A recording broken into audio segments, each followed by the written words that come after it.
Hello, Bobby Torres here, and welcome to the first official episode of Frightbox Goes Guerrilla, where we'll be producing pro-level productions using basic utilitarian-style tools within unexpected environments. So right now, I'm in the middle of producing an up-and-coming hard rock band called Raising Arizona, and we're currently in the pre-production and songwriting phase. Now, I've already done a few videos covering the earlier stages of the process of me working with this band. If you're interested in checking out those videos, I'll leave links below in this video's description so you can check them out after watching this video. Now, when I originally met with the band back in October, we planned on having all 3 songs done by the new year, and unfortunately, we lost the drummer slash bassist. But have no fear, I have someone lined up that's gonna be taking care of the drum tracks, but it doesn't matter, I'm super excited. The songs are turning out great. They're pretty much all written, and I can't wait to get to tracking. Now, on the topic of tracking and pre-production, I wanna let you know that I'm going to be recording the entire production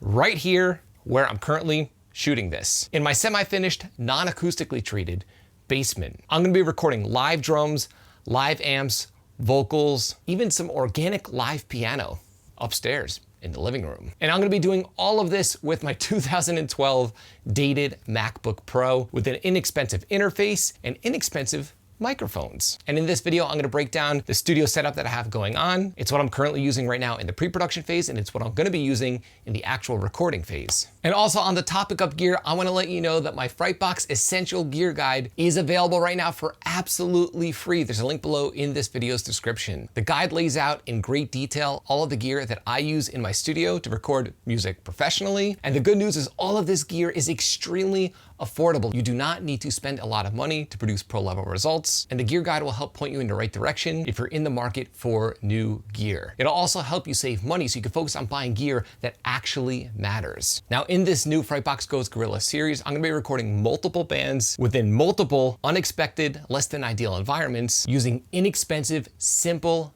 and again, utilitarian style gear. No fancy stuff, just the stuff that you need. And as it turns out, it ain't a whole lot. So with that being said, let's take a tour of my little studio here, and I'll share with you the gear that I'm currently using with Raising Arizona. Let's check it out. All right, here it is. This right here is my makeshift studio that I've put together to record this entire production. Now, right now we're just doing pre-production, specifically vocals. We're wrapping up all of the vocal writing. But once vocals are wrapped up, we're gonna be recording the real record here. Meaning the final production for these 3 tracks, even live drums. I'm gonna be recording live drums right here in this small room with very low ceilings in this basement that has no acoustic treatment, as well as a live tube amp for guitars. I might even record a real bass amp for fun on this production, just to prove a point. Now, the singer of this band is actually a great piano player as well, so she has her own keyboard she's gonna use, but I'm also gonna record some acoustic piano because I have a piano upstairs in my living room, so we might throw some of that on the recording. But either way, again, everything will be recorded down here, and it's gonna be the first project for the Frightbox Goes Guerrilla series. Now, I just want to say this, what really kind of sparked the idea for this series is I always get emails from people saying, they can't record drums because they don't have space, the room isn't treated, they don't really like amp sims, but they choose to use amp sims because the room doesn't sound that great. Here's the thing, I've recorded in the worst environments imaginable with the cheapest gear imaginable, and you could still achieve great results. Listen to Rick Rubin's recordings, or even those classic Zeppelin albums that were done in the 70s, in castles and mansions. Do you really think they had acoustic treatment in those rooms? I don't think so, or at least not in most cases. And the other thing I want to say before I go through all of the gear is the other thing people get hung up on is gear. They think, oh, I don't have nice preamps, I don't have nice microphones, my computer is too slow, my monitors aren't that great. Look at this computer. This is a 2012 MacBook Pro, and right here I have the PreSonus Aries 4.5 monitors, which I think are $150 for the pair. Nothing here is high-end, and I've mixed and mastered projects on this exact setup before. As a matter of fact, in this exact basement. And I just want to let you know that the main pieces of gear that I'll be featuring in today's video are in the free guide that's available in this video's description. It's available to you right now for absolutely free as my gift to you. I want you to save your money. All right, so the first piece of gear I want to talk about is probably my favorite piece of gear of all time. And that right here is the Behringer XR18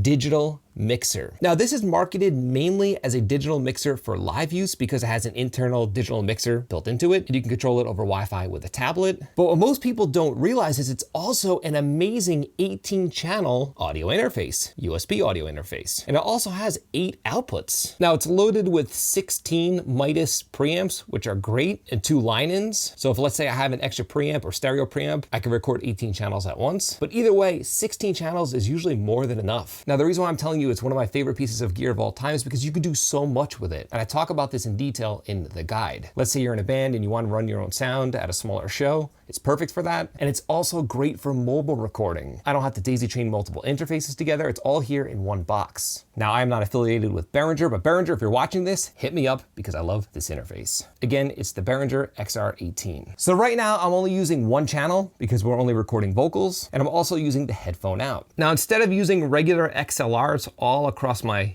makeshift studio here, I'm actually using this lick system. What it is balanced audio over Cat5, and it's not digital, it's actually analog. And the reason why I like it is it really cleans things up. So as you can see, I just have this one Cat5 cable running behind my sofa here and behind this keyboard here, all the way to my Shure SM7B. It's actually a 4-channel snake, so I have the microphone connected to it and the headphone out from the interface connected to it as well. So through one single Cat5 cable, I could have 4 connections. Again, you don't really need it. I just prefer to have a super clean, minimalistic workspace. And also it's great for running super long cable runs. And it's actually cheaper than XLR. If you're interested in tidying up your studio, I highly recommend going Cat5. A bunch of different companies make it. The particular one that I have, I bought off of Amazon, and it's called the Lix 4-channel snake. Again, over Cat5 or Cat6. Now onto the microphone. Again, this is my SM7B. I've had this microphone for, let me think here, about 15 years, and it's still going strong. I'm not the biggest fan of large diaphragm condensers. Not that they're not good. I just found that this mic sounds great on every singer. It's durable, and it's not as sensitive to, if you're recording in a room that might be overly echoey. It's pretty forgiving. And so far, just the scratch vocals that we've recorded sound great, so I'm gonna have no trouble recording the final vocals in the exact space that you're looking at. Right next to my VHS tapes and my CRT TV. Not a single acoustic panel in sight. And I talk about the SM7B in the gear guide as well. And the headphones that I'm using are a pair of old Audio-Technica M30 X's. I've had these since 2006, to the point where all of the markings are completely worn off. All of the vinyl or rubber is completely worn off, and it's just material here. I've had new connectors soldered on multiple times, but the headphones are still going strong and they sound great. They are my favorite headphones for recording and mixing, and I actually own 5 or 6 pairs of these. All right, and let's talk a little bit about what I have going on in the computer land here. So again, I have my 2012 MacBook Pro connected over USB to the XR18, which is right here. And I'm actually using the Mackie Big Knob Passive, which is a passive monitor control center, because the XR18 has no physical knobs on it outside of a headphone volume knob. The Big Knob Passive is extremely affordable. I think it was under $100, and you've got a mute, mono, dim switch. You could hook up multiple sets of monitors and input sources. I'm only using it mainly just for the volume, again, because the actual XR18 has no volume knob on the face of it. And just the nature of mobile recording, it makes more sense to have this little device right here on my desk. And again, it doesn't even require power. It is completely passive. I highly recommend it. Again, for monitors, I'm just using the PreSonus Aries. In this case, they are the 4.5s. And I also own a pair of the 3.5s as well, which are also great. And for pre-production, I'm using Easy Drummer and Easy Bass, as well as a few amp sims. I love using these tools for pre-production because it makes the writing process so efficient and so quick. Let's take a listen to the chorus I have loaded up here.